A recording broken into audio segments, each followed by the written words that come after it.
వేదాలు అపౌరుషేయాలు అని నమ్ముతారు.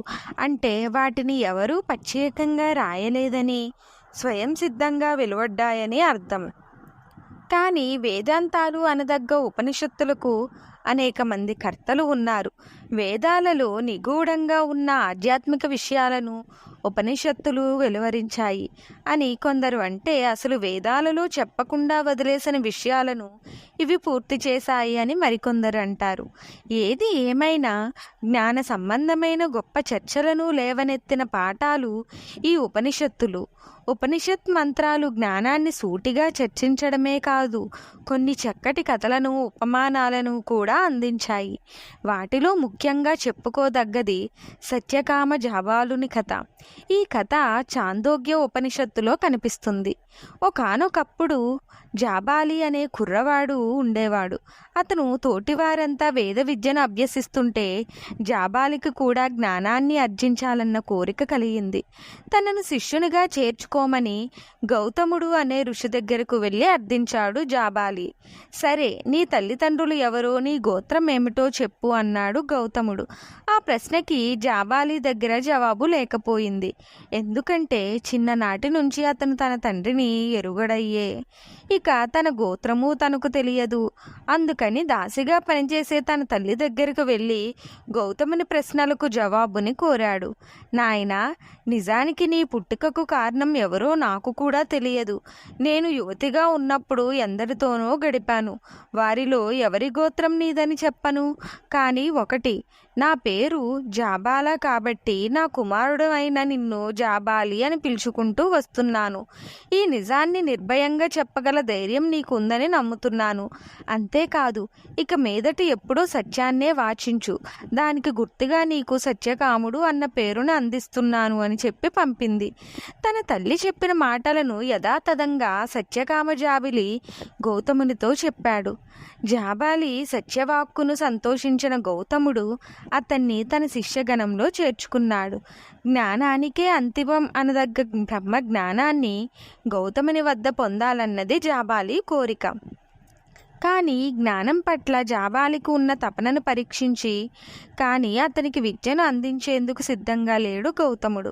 అందుకోసం జాబాలికి ఆవులు, ఆంబోతులు ఉన్న పశుమందను అప్పగించి వీటి సంఖ్య 1000గా మారేంత వరకు నువ్వు వాటిని అడవులలో సంరక్షిస్తూ ఉండు అని ఆదేశించాడు. గురువు గారి ఆదేశం మేరకు సత్యకాముడు పశువుల మందను మేపుతూ అడవులలో తిరగసాగాడు. కానీ అతని మేధోశక్తికి ప్రకృతిలోని ప్రతి అణువు ఏదో ఒక రహస్యాన్ని చెబుతున్నట్లే తోచేది. లేత చిగుళ్ళు జీవనంలోని సౌకుమార్యాన్ని సూచిస్తే, ఎండిన ఆకులు లయతత్వాన్ని బోధించాయి. కొండలు స్థిరత్వం గురించి చెబితే, సెలయేళ్ళు సంతోషానికి శబ్దాన్ని ఇచ్చాయి. అలా అడవిలో తిరుగుతూ కాలం గడుపుతూ తనకు తెలియకుండానే ఈ ప్రకృతిలోని పరమజ్ఞానాన్ని పొందసాగాడు సత్యకాముడు. ఇలా ఉండగా ఒక రోజున అతని మందలోని ఒక ఆంబోతు అతని దగ్గరకు వచ్చి, సత్యకామ, మా సంఖ్య 1000ని చేరుకుంది.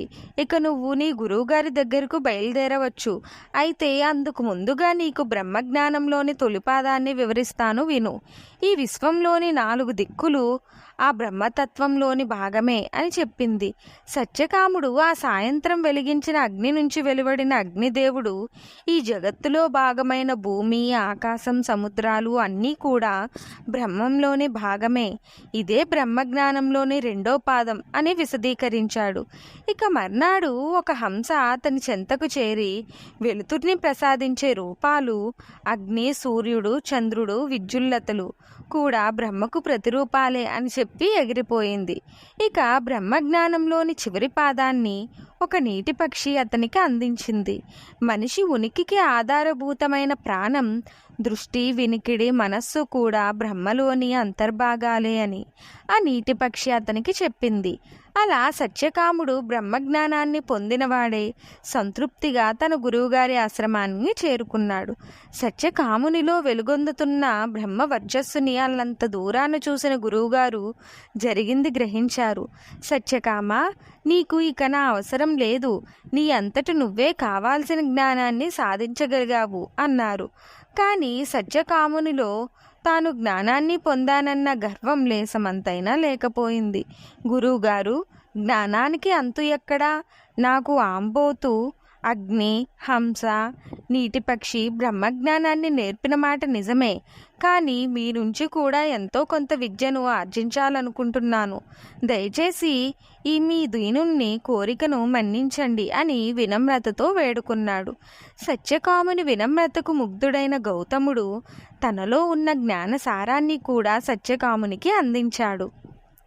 సత్యకాముని కథ కేవలం చాందోక్య ఉపనిషత్తుతోనే ముగిసిపోలేదు. సత్యకాముడు పిప్పలాదుడు అనే ఋషికి చెప్పిన మంత్రాలతో కూడా జాబాలి ఉపనిషత్తు కూడా ప్రముఖమైనది.